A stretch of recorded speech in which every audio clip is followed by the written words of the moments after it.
ketika mendapatkan wahyu, maka susunannya langsung instruksi dari baginda Rasul Muhammad SAW kepada sahabat-sahabat yang menulis Al-Quranul Karim, direkap menjadi sebuah musab-musab pada saat itu, sehingga diyakini bahwasanya susunan surah dan ayat di dalam Al-Quran sesuai dengan petunjuk baginda Rasul Muhammad SAW.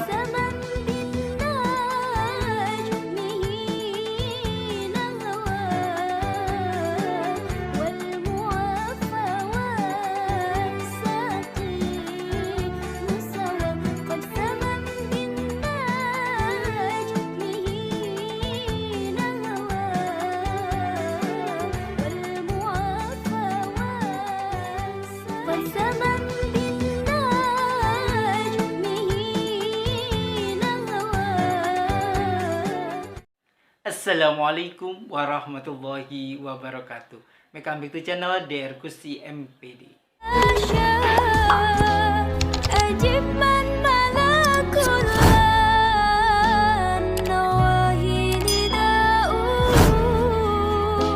Mahasiswa, mahasiswi, sobat-sobat di channel yang dirahmati oleh Allah Subhanahu wa Ta'ala. Di perkuliahan hari ini kita akan membahas tentang urutan surah dan ayat. Itu saya akan join kolaborasi dengan seorang mahasiswi yang cantik, yang pintar, yang soleh, dan mempunyai prestasi akademik yang bagus untuk menyampaikan presentasi tugas kuliahnya. Sebelumnya, Assalamualaikum warahmatullahi wabarakatuh. Perkenalkan, nama saya Anissa Ayuning Tias.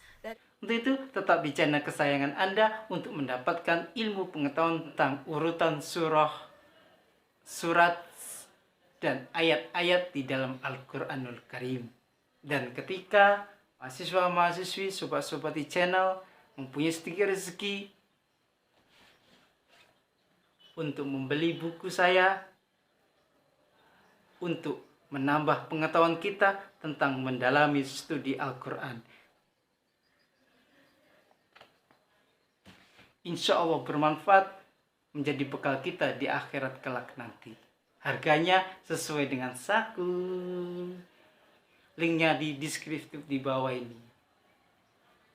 Langsung kita ke materi, cek jus.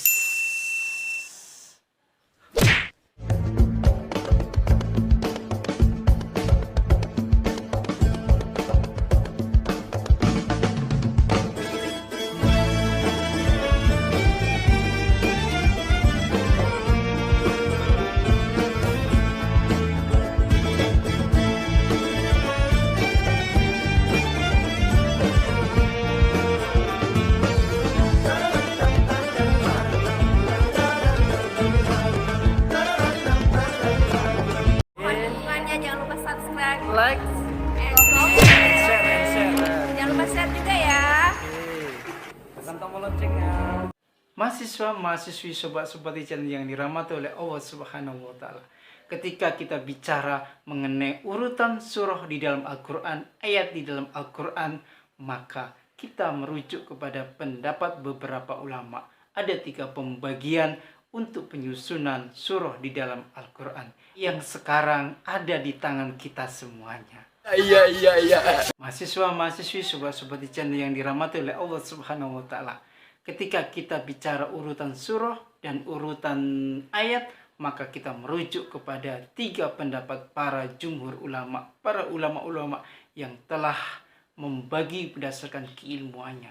Yang pertama, berdasarkan ijtihad ulama. Disinilah ketika Abu Bakar As-Siddiq untuk menyuruh Zaid bin Sabit untuk menyusun Al-Quran, terjadilah sebuah ijtihad bagaimana awalnya dan bagaimana akhirnya dari susunan Al-Quranul Karim.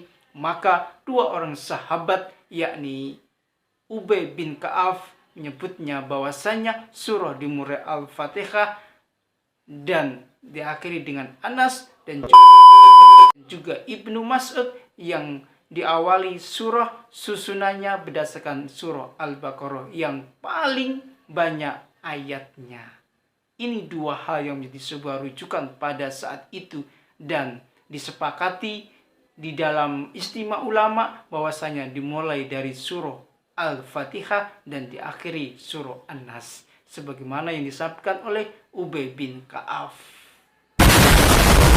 Yang kedua, ulama sepakat bahwasanya surah dalam Al-Quran susunannya sudah tauqifi atau sudah qot'i, sudah pasti, sudah ada zaman baginda Rasul Muhammad SAW ketika mendapatkan wahyu, maka susunannya langsung instruksi dari baginda Rasul Muhammad SAW kepada sahabat-sahabat yang menulis Al-Quranul Karim direkap menjadi sebuah musab-musab pada saat itu, sehingga diyakini bahwasanya susunan surah dan ayat di dalam Al-Quran sesuai dengan petunjuk baginda Rasul Muhammad SAW. Ini yang disebut dengan tauqifi, yakni sudah qot'i, tidak bisa dirubah-rubah lagi. Ini pendapat yang kedua.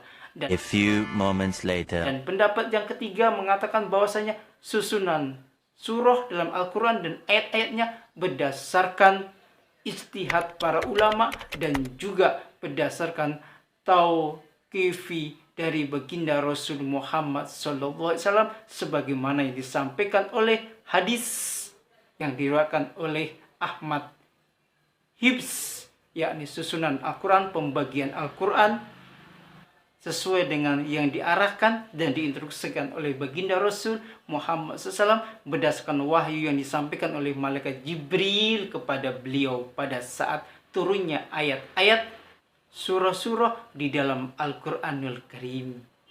Dan Abu Muhammad bin Atiyah mengatakan bahwasanya Al-Quranul Karim susunannya, surah dan ayatnya berdasarkan penggabungan antara ijtihad dan tauqifi yang disampaikan oleh para sahabat melalui para sahabatnya berdasarkan kesepakatan di antara sahabat karena terjadinya perbedaan-perbedaan di dalam penyusunan surah dan ayat-ayat Al-Quran, maka perlu didiskusikan dan difinalisasi. Ini terkenal pada zaman Musab Utsmani, Ros Utsmani, pada zaman Utsman bin Affan menjadi seorang khalifah di Khulafaur Rasyidin. Mahasiswa-mahasiswi, sobat-sobat di channel yang dirahmati oleh Allah, kita dengarkan juga seorang mahasiswi yang akan menyampaikan tugas kuliahnya dan mempresentasikan tentang Al-Quran itu apa dan ayat itu apa dan pendapatnya mengenai susunan surah itu sendiri. Berikut ini. Al-Quran terdiri dari surat dan ayat, baik itu yang pendek maupun yang panjang. Ayat adalah kalam Allah yang terdapat dalam sebuah surat dari Al-Quran. Urutan-urutan ayat Al-Quran ini adalah tauqifi, ketentuan dari Rasulullah SAW. Sebagian ulama meriwayatkan bahwa pendapat ini adalah ijma'. Malaikat Jibril menurunkan beberapa ayat kepada Rasulullah SAW dan menunjukkan kepadanya tempat-tempat ayat itu harus diletakkan dalam surat ayat yang turun sebelumnya. Lalu Rasulullah SAW memerintahkan kepada para penulis wahyu untuk menuliskannya di tempat tersebut. Abi Al-As, ia berkata, "Aku sedang duduk di samping Rasulullah. Tiba-tiba pandangannya menjadi tajam, lalu kembali seperti semula. Kemudian beliau bersabda, 'Jibril telah datang kepadaku dan memerintahkan agar aku meletakkannya ayat ini dan surat ini.' Riwayat tersebut menjadi isyarat bahwa susunan ayat-ayat Al-Quran adalah tauqifi dari Nabi sesuai dengan petunjuk Allah Subhanahu wa Ta'ala. Susunan dan urutan ayat ini bersifat tauqifi adalah bacaan Nabi ketika sholat yang mengurutkan susunan ayat-ayat Al-Quran dalam membacanya, atau ketika beliau sedang berkhutbah. Sebagaimana hadis-hadis sahih tentang bacaan Nabi SAW terhadap jumlah surat sebagaimana surat Al-Baqarah, Ali Imran, dan An-Nisa. Jibril memeriksa dan mengulangi Al-Quran yang telah disampaikannya kepada Rasulullah SAW sekali setiap tahun pada bulan Ramadan dan pada tahun terakhir kehidupannya sebanyak 2 kali. Dan pengulangan Jibril terakhir ini seperti urutan yang dikenal sekarang ini. Dengan demikian, urutan ayat Al-Quran seperti yang ada dalam mushaf yang beredar di antara kita adalah tauqifi, tanpa diragukan lagi. Yang kedua, saya akan menjelaskan tentang urutan surat dalam Al-Quran. Surat secara bahasa artinya mulia, derajat, atau tingkat dari sebuah bangunan. Surat disebutkan dalam Al-Quran karena kemuliaannya. Maka, jika diibaratkan, Al-Quran ini sebuah bangunan, sedangkan surat itu adalah tingkatan-tingkatannya. Surat juga diartikan sesuatu yang sempurna atau lengkap. Sedangkan secara istilah, surat adalah sekelompok atau sekumpulan ayat-ayat Al-Quran yang berdiri sendiri, yang mempunyai permulaan dan penghabisan. Para ulama berbeda pendapat tentang urutan surat Al-Quran ini. Yang pertama, dikatakan bahwa urutan surat Al-Quran itu tauqifi dan ditangani langsung oleh Nabi sebagaimana diberitahukan Jibril kepadanya atas perintah Tuhan. Al-Quran pada masa Nabi telah tersusun suratnya secara urut sebagaimana ayat-ayatnya, seperti yang ada di tangan kita sekarang ini, yaitu urutan Mushaf Utsmani, yang tak ada seorang sahabat pun menantangnya. Ini menunjukkan telah terjadinya kesepakatan atau ijma atas urutan surat tanpa sesuatu perselisihan apapun. Yang kedua, dikatakan bahwa urutan surat ini berdasarkan ijtihad para sahabat, mengingat adanya perbedaan urutan di dalam mushaf-mushaf mereka. Dalam mushaf Ibn Mas'ud, yang pertama ditulis adalah surat Al-Baqarah, kemudian An-Nisa, dan kemudian Ali Imran.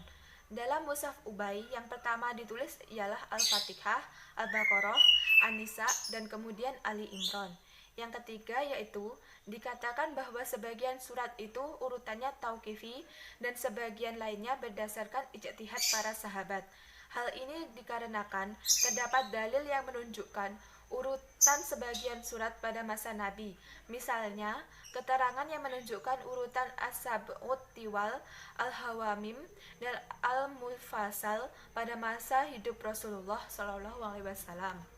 Yang terakhir, saya akan menjelaskan tentang penjelasan ulama mengenai surat Al-Anfal dan At-Taubah. Surat At-Taubah ini tidak didahului dengan bismillah, seperti surat-surat yang lain. Di antara penyebab surat ini tidak dimulai dengan bismillah, di antaranya yang pertama yaitu hadis yang diriwayatkan oleh Al-Hakim dalam Al-Mustadrak dari Ibnu Abbas yang bertanya kepada Ali bin Abi Thalib tentang tidak dimulainya surat At-Taubah dengan bismillah, dan Sayyidina Ali menjawab, karena bismillah mengandung isi kedamaian, sedangkan surat At-Taubah diturunkan untuk berperang melawan orang-orang kafir yang melanggar janji.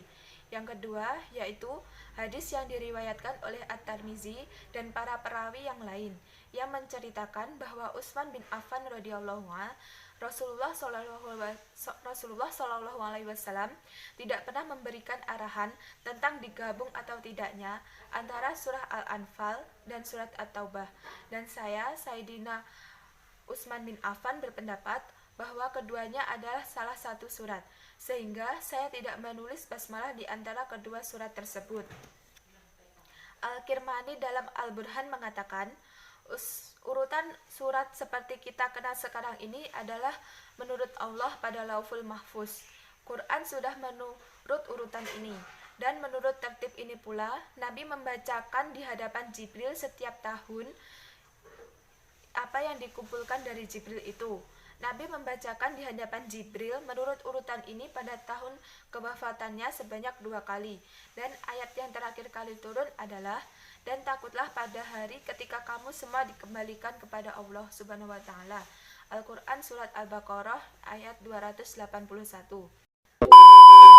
Mahasiswa, mahasiswi, sobat-sobat channel yang dirahmati oleh Allah Subhanahu wa Ta'ala, demikianlah sebuah susunan surah dan ayat di dalam Al-Quran mempunyai sejarah yang begitu panjang, tidak bin salah bin jadi, namun menjadi sebuah proses yang membuat kita menyadari bahwasanya perlu perjuangan keras untuk menyusun sebuah Al-Quranul Karim. Sekian perkuliahan hari ini, semoga berkah dan manfaat. Apabila ada yang kurang mohon dimaafkan. Billahi taufiq wal hidayah, waridhu wal inayah, fastabil kharas, wa muwaffiq ila aqwamit thoriq. Wassalamualaikum warahmatullahi wabarakatuh.